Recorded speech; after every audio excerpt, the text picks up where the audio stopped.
Hi everyone, it's Anitra again, and today I'm here with Alicia Amsler, and she's the founder of Runway to Life. We are recording in their offices in North Chesterfield County, Virginia, and I just want Alicia to tell you guys, the audience, about how she came up with the idea for Runway to Life and what it means to her, and we'll just expand on things as we get into the interview. Sure.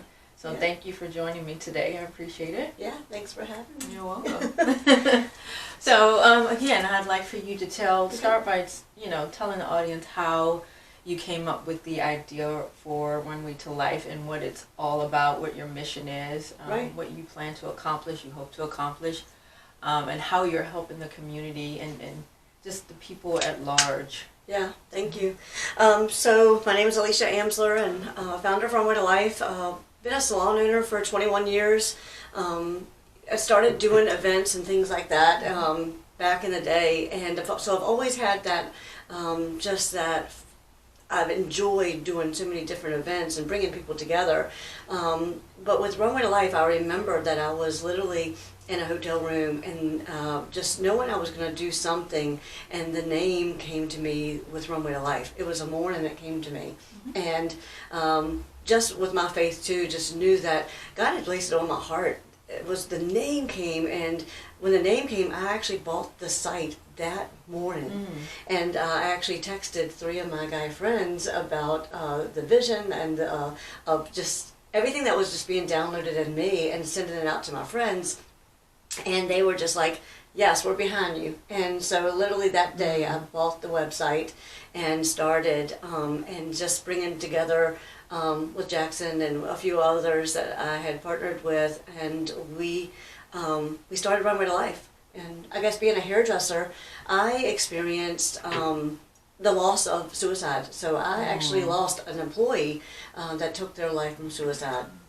And that was really difficult because I just didn't understand as an owner and as a friend, right? And then right after that, I lost a friend that was a bartender, and she took her life. She was very well known in the community, and right when she took her life, we put together an event literally in 3 days. We raised over $24,000, probably a little bit more.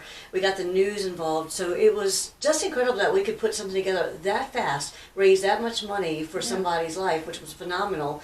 And then right after that, I watched my mom, that is a Christian, and to have someone that was like your core person, like we all have that one person in our life, and that was my mom. Like, she was always positive. Like, all of the friends were at her, her side. She was speaking into them, and to see my mom so lost, and it was through pain. She had a lot of pain through surgeries, through different heart surgeries, different things that also caused some mental health issues. But going to doctors, there was no talk about mental health.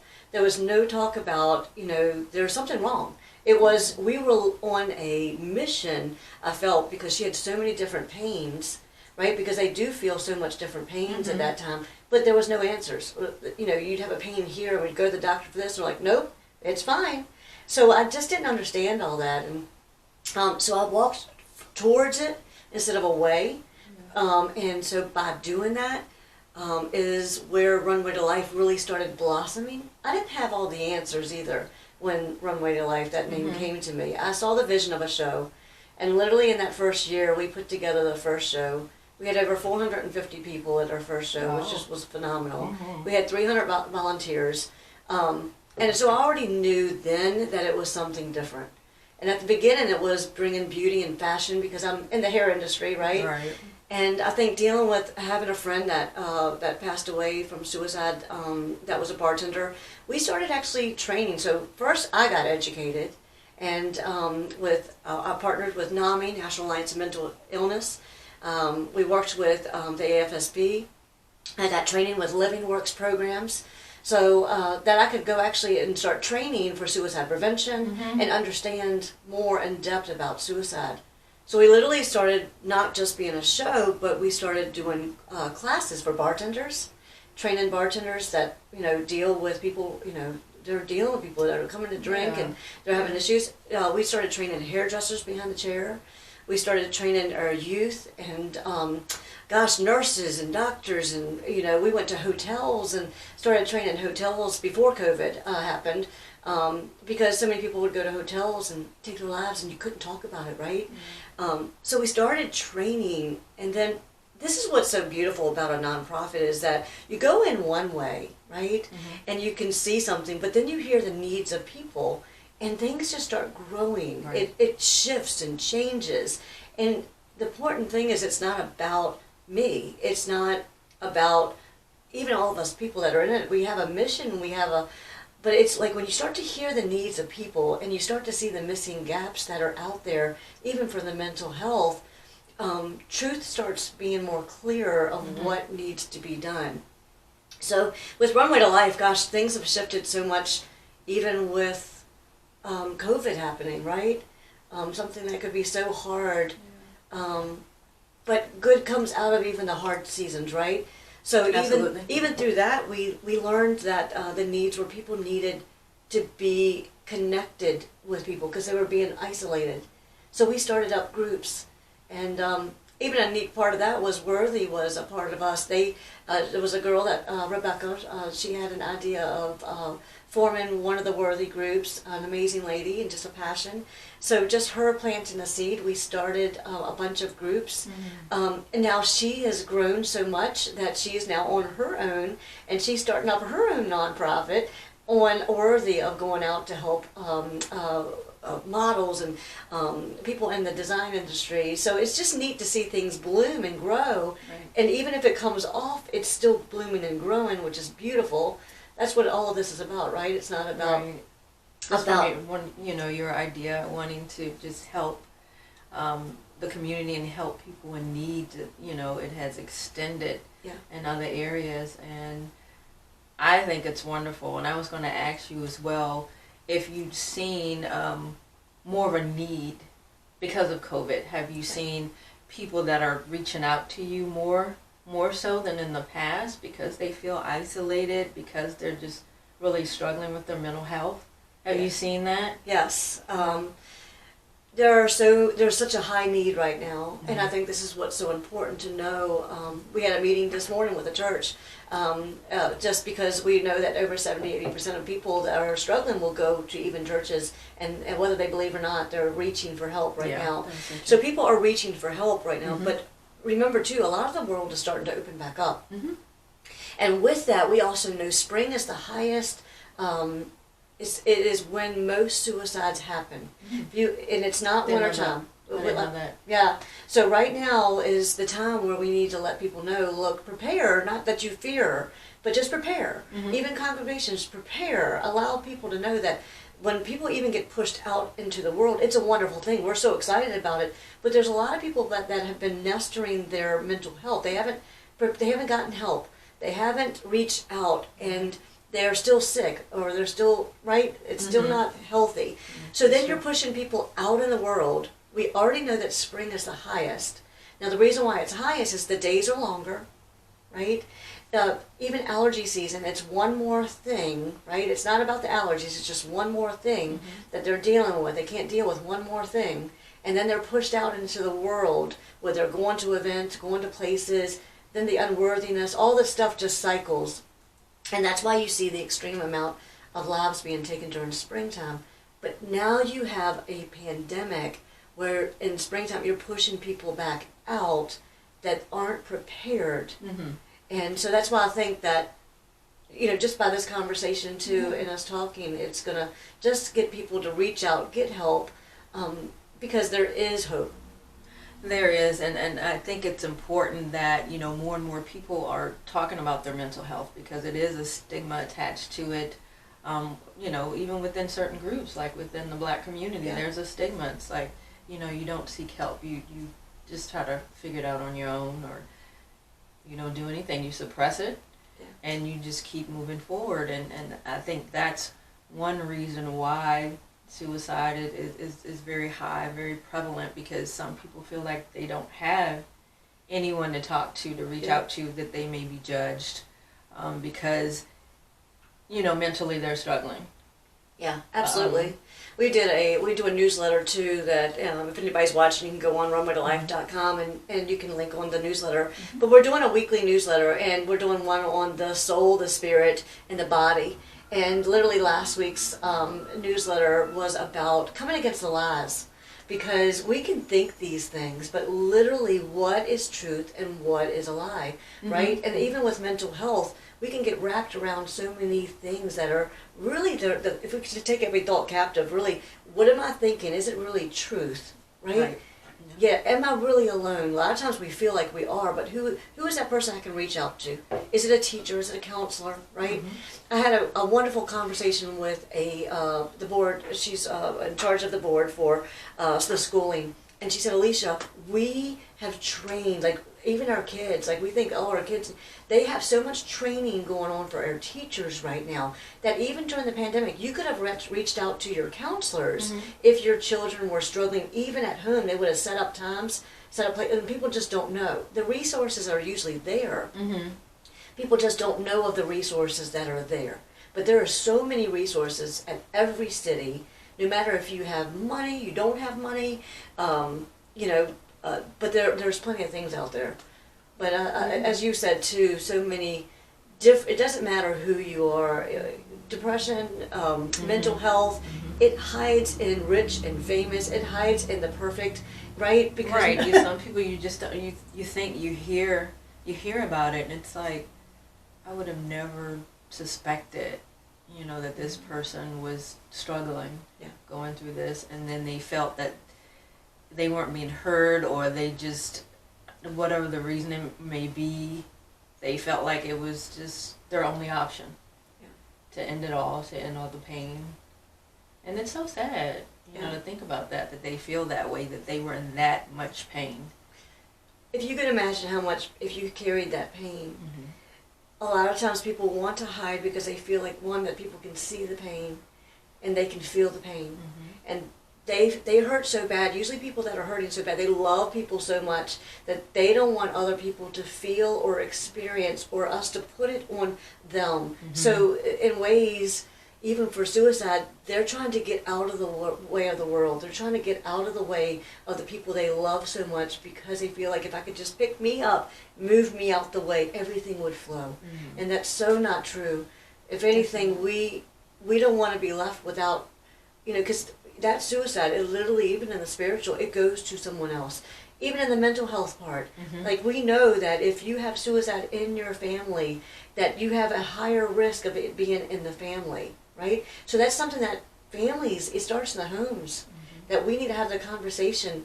And like you said, a lot of us feel like we couldn't even talk about it. But could you imagine if we actually did? I didn't realize that my great-grandfather hung himself. I didn't even know that. So going through that, now I know I've got it in the family. So now my mom went through depression, right?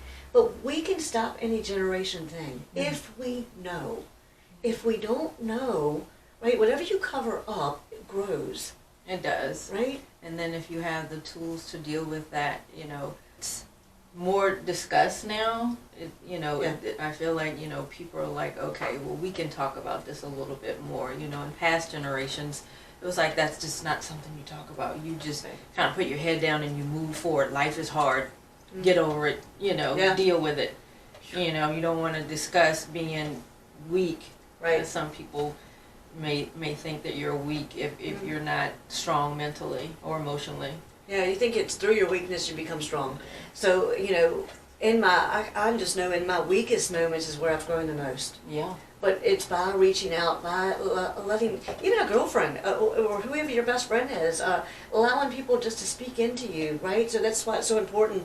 We always say, like the chair, like making sure you have 4 legs of the chair, that you're not the one that has to hold up this chair. Because if you had to hold this chair up for the whole interview, you couldn't hold it, like we would fall down. So why do we think life is any different? We need good core people. If that means your doctor, if that means, you want a good doctor that you can speak to, hey, this is going on with my body, this is not right, I've noticed this, I'm turning 48 this year, so, my body is a little different than it was 10 years ago, right? Absolutely. So, it's really important for us to know, we know ourselves, but that's where we get in the way. We think that we know ourselves so well that we start playing with our medication, we start playing with everything, and we don't have to do it all. But we want that support, whether it's your church family, whether it's your girlfriends or your support, people that are going to speak life into you. It's like literally having those chairs, those legs, even in the good times, so that when life happens, when it hands you something and that it's too much for you, that you have someone that's continually lifting your head back up. Yeah, I mean, in life, you always need support. You always need someone. You can't go through life by yourself. We're not meant to. You have to have people surrounding you. Like you said, with the pandemic, it's, people do feel isolated. It's like they're a bit cut off from their loved ones, and they feel like they don't have that support. So that's a testament to how we as a people, a community, should and need to come together. Absolutely. To support one another. Yeah. And just now too, like I know that, a lot of people do Zooms. I know it's not the same, but there are groups, you can get counselors. I think that a lot of people are getting back out now a little bit more. So, maybe even getting into that small group or making a coffee date with somebody. Just, we make the choice when it all comes down to it for our lives. We choose to tolerate whatever it is. So I think that's even telling anyone that's watching is, don't tolerate what's not for you. That mental health, that for you not feeling good, don't tolerate and stay there. We're not meant to stay there. Even when it comes to mental health, we want to get checked out. We want to know what's going on, but don't keep that label. That we even know scientifically, that you don't even have to keep it. I've been told this. But that's great. Now I know what I'm dealing with. It's kind of like cancer. Like even when people get cancer results, don't have that result be who you are. I've even watched my mother-in-law that she was healed from cancer. Just she had in the lymph nodes. It was pancreatic cancer. Stage 3, and now she is 17 years later. Free of cancer. So, don't ever let someone label you or diagnose and that's your title. That's become your identity. Yeah, don't let it define you. Yeah. Some people do that. Yeah. Or, they become a victim of Very their good. circumstances. Yeah. And that's not a place you want to be. No, that's not who you are. It's something you're walking through, right?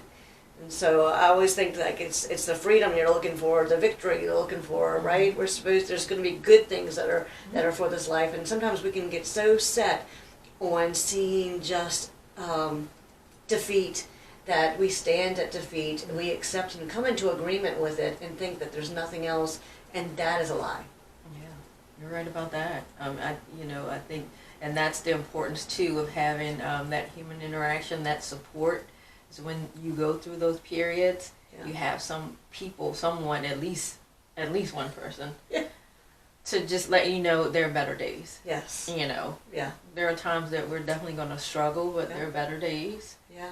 And if you can have that person just speaking that into your life, then I changes up everything, doesn't it? It's a game changer. I had someone say that to me today. They were like, it's a game changer. Yeah. When you bring truth into your situation, whatever that is, if it's health, if it's a marriage issue, whatever it is, you bring truth into it, it will change your whole perspective, right? Are we looking through eyes where we're half empty or half full, right? And so sometimes we can't see through our eyes at that time, so we need someone else's perspective. Oh yeah. So perspective is everything. Yeah, right?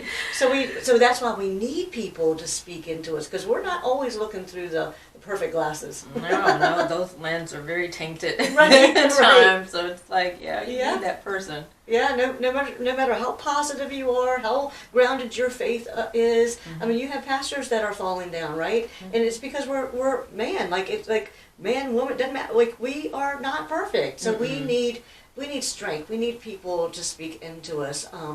But yeah, that's where the faith comes in too for Runway to Life, and that's where the shifting is bringing that truth, bringing that faith, and it's that we're bringing hope.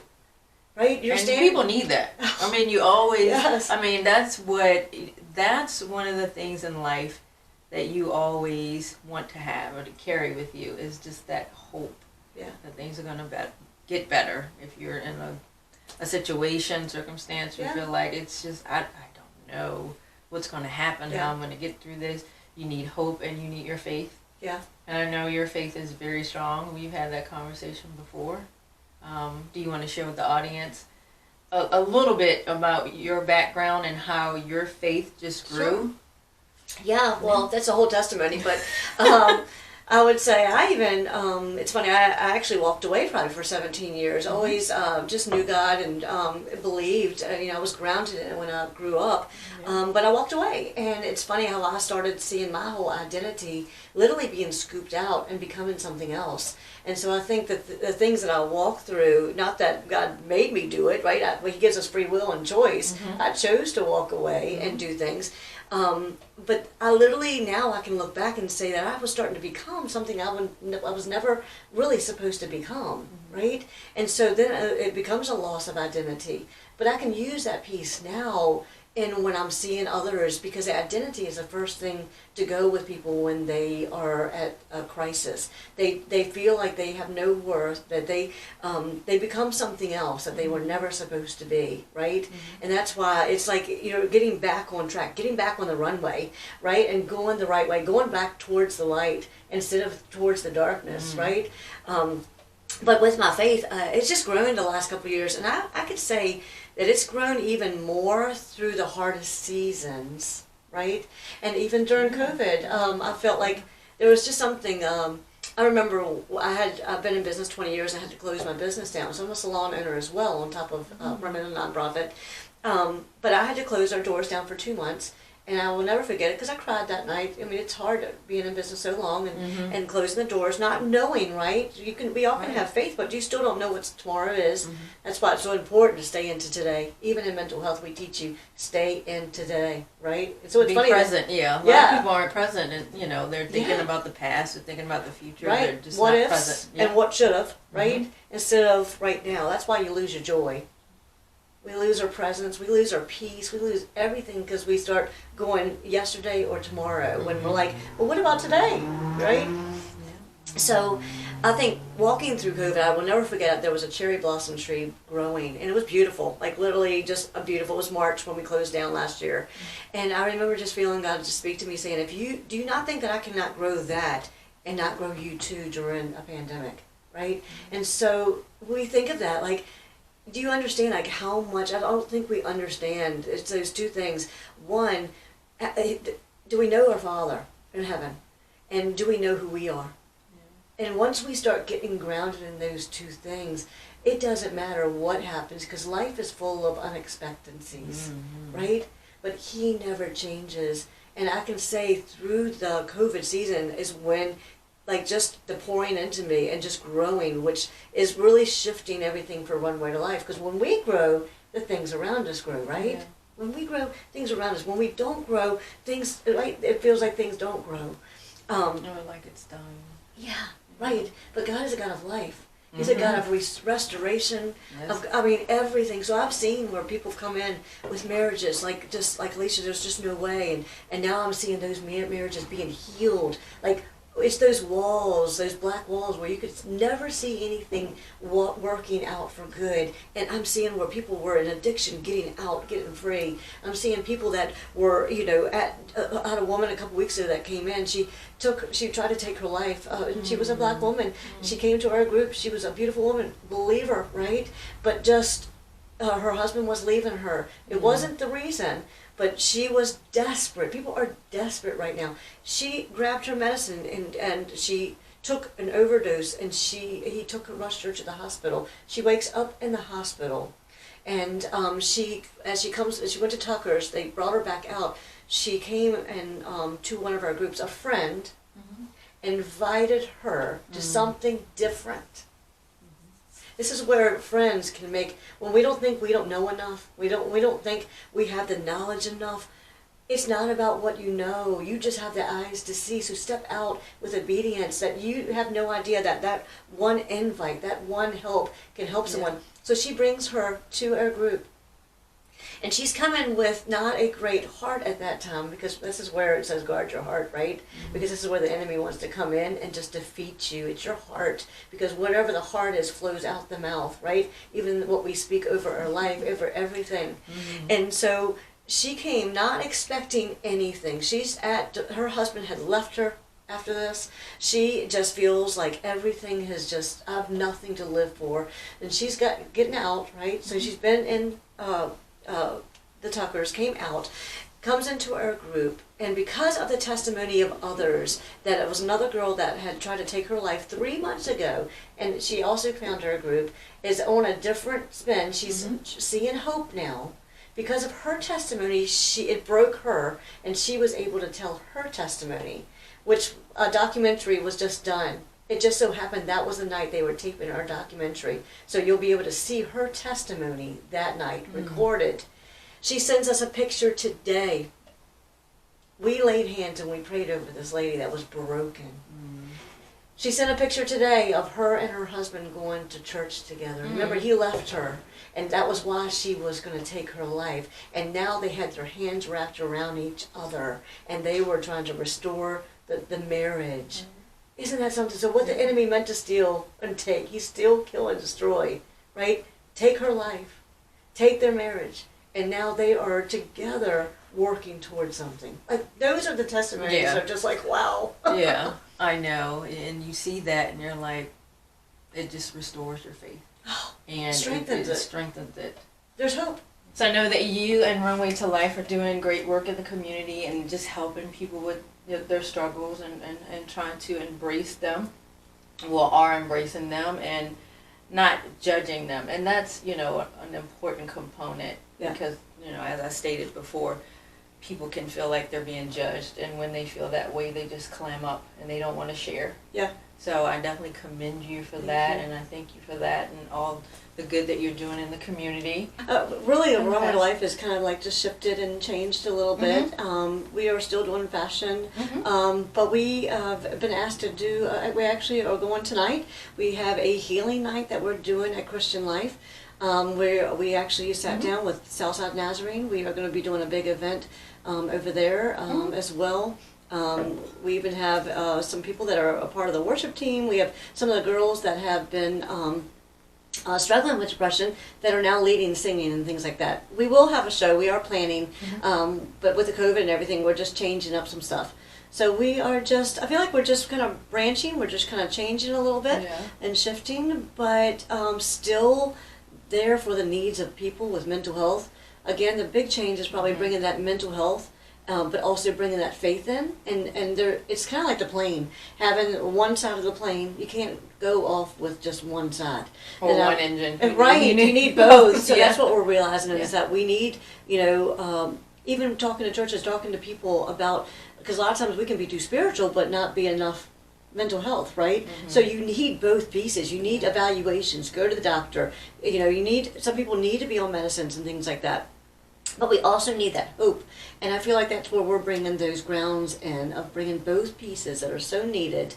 And then we also do the fun things with the fashions and stuff like that. And we also have the groups of getting people in. I see where Runway to Life is just changing and shifting, but it's bigger than me now, and that's the thing. I felt a year ago I was handing it to the Lord and literally saying, I'm going to give it to you. He was going to turn it around. He was going to give it back, but it was going to look different. And I can't imagine I don't even know what that looks like fully. But that's where I don't have to worry, is I'm teaching it to others. I am walking through the process too. And this is where faith is. Faith is the substance of things unseen, right? But it's hoped for. So I'm walking in with, I'm not sure what's going to happen, but I know that His hand is on it. Even the new people that are a part of it, like, I didn't even know them. And it's just amazing, all these connections, all these pieces. It's funny how it's not even hard. It's just coming in to that runway, right? We've just partnered now with the dance studio, Jador, but they've started up a nonprofit called The Landing. And how perfect was that with Runway to Life, but now The Landing. But they help kids, getting kids, because they deal with suicide, dealing with mental health and depression, and getting them in the arts. So for them to express themselves. So we're going to be working with them a lot, and even tonight, we have the dancers dancing tonight. We're actually in honor of Michelle Studer that lost her daughter. She was 8th grade and from suicide last month. That we have education classes that we've put together at the Reserve. We're now teaching parents how to talk to their kids about suicide.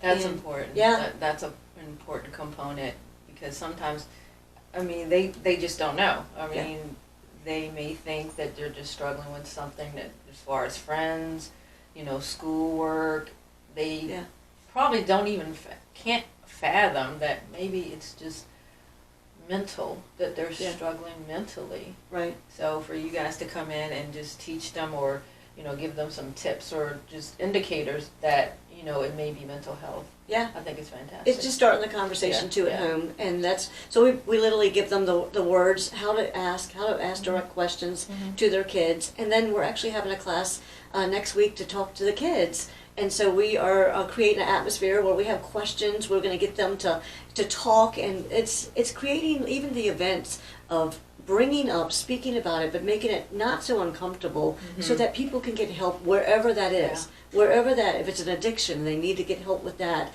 If it's, even with the spiritual, you have kids that are dealing with like tormenting dreams. Like we get so many things that people will come to us that are dealing with some really hard stuff. And so parents don't know what to do. So we want to supply resources where they can call us, they can come to us, and we can sit down. I have a mom that has a 18-year-old that her son has tried to take his life 4 times, and he's an amazing boy. We've sat with him. We've tried to get him connected and get help.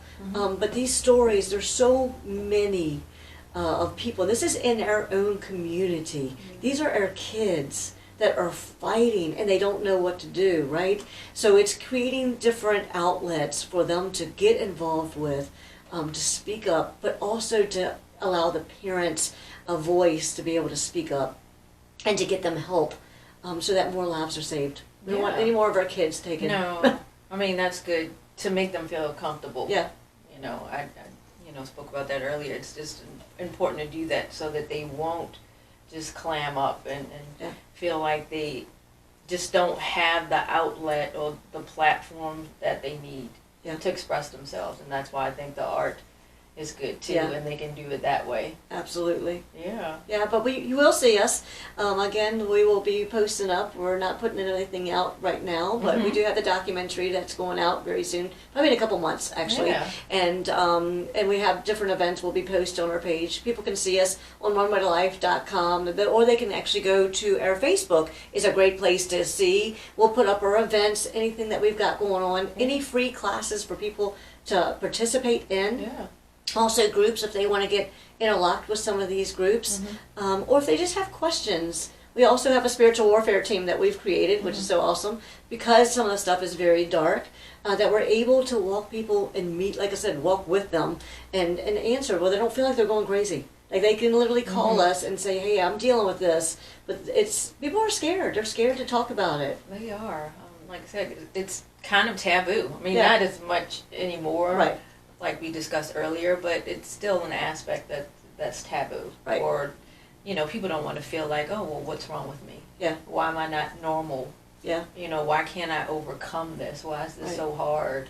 Yeah. And that can be a struggle too. So it's good that you guys are doing the work that you're doing. And on your Facebook page, your website, do you have, other resources that you did not mention, and just information about mental health? Yeah, if they go onto our site, for our website, we're going to be upgrading that a little bit more as well, but it does give you some insight. We can, if people also email us, if they're needing certain resources, whether it's for just getting support, getting help, we get that a lot where, I'm trying to get a doctor's appointment but I can't get in, because at that point, if someone's going through crisis, we want to get them in immediately. So reach out. You can reach out to information@runwaytolife.com. And we can email you, or we can talk to you on the phone personally, and just that way you're actually talking to somebody on the phone. Right. Sometimes we just need to talk to somebody. Oh yeah, you just need that voice. You don't want the recording. It's like, if you're in crisis mode, you want a voice. Yeah.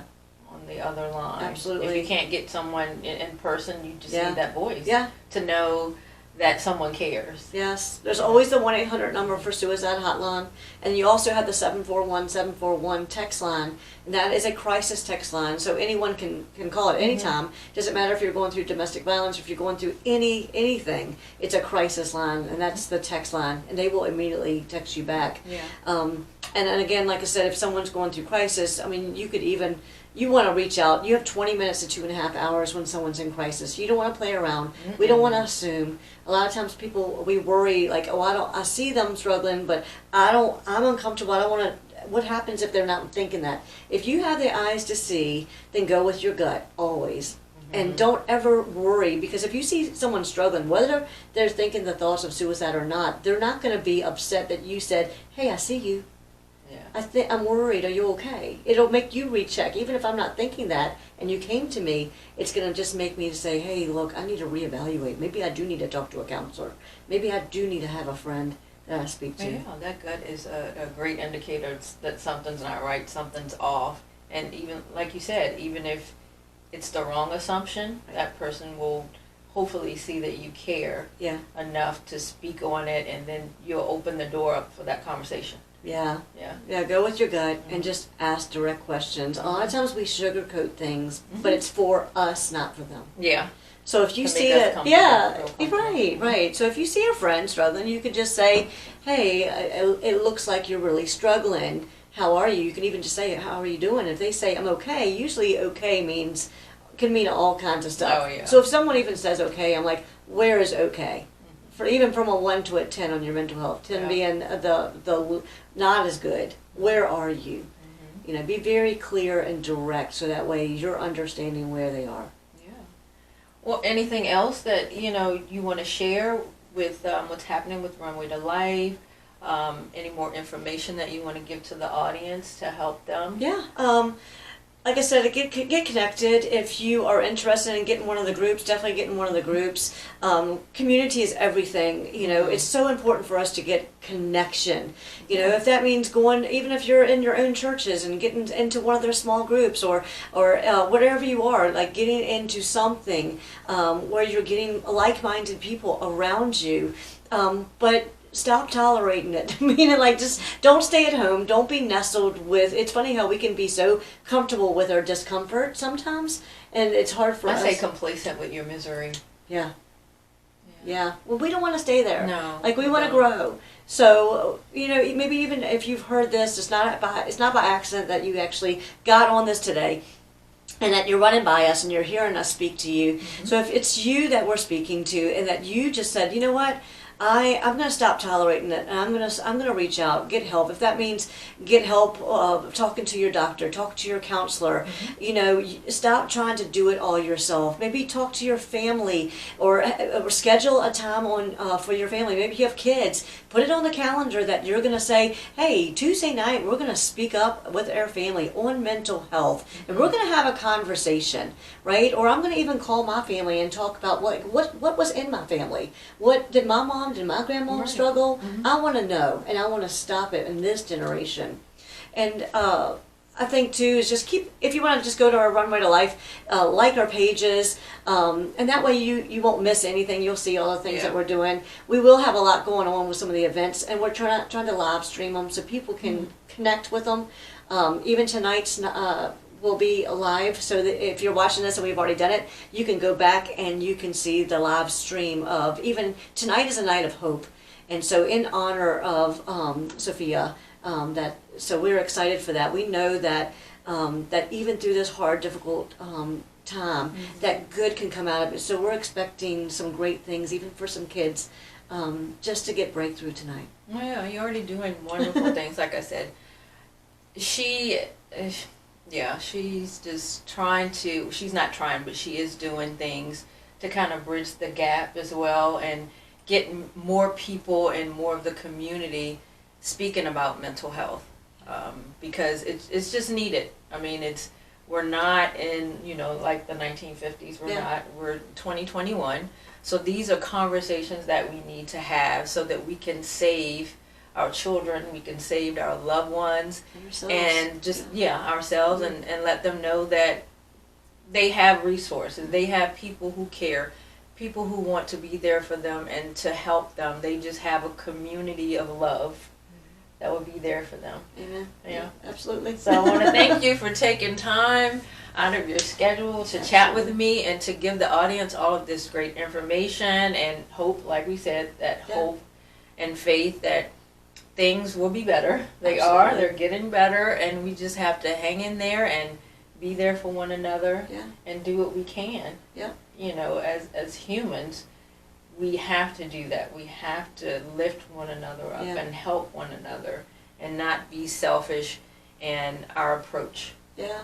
You know, everybody has a purpose. Yeah. That I think sometimes we just get so lost feeling like that we're not meant to be here, and that's so untrue. That everybody has a purpose. Everybody has a reason. You know, I love that it's even Esther at such a time as this, like even through 2021, right? In such a time as this, there is a reason for you to be here and a reason that you're listening today. So if anything, I know that one life is going to be saved from this, and one life is going to be more than one life changed from even this, from us doing this discussion, because it's going to change that perspective that maybe you walked in on this video, and now you're going to have a new perspective that you're going to shift a little. You're going to look at things a little different. You're going to change a little. Remember too, a lot of times we want to be over here, and literally it's one step, one step, one step. So what is it that is your one step today that's going to get you to tomorrow, that's going to take the next step? Don't worry about tomorrow,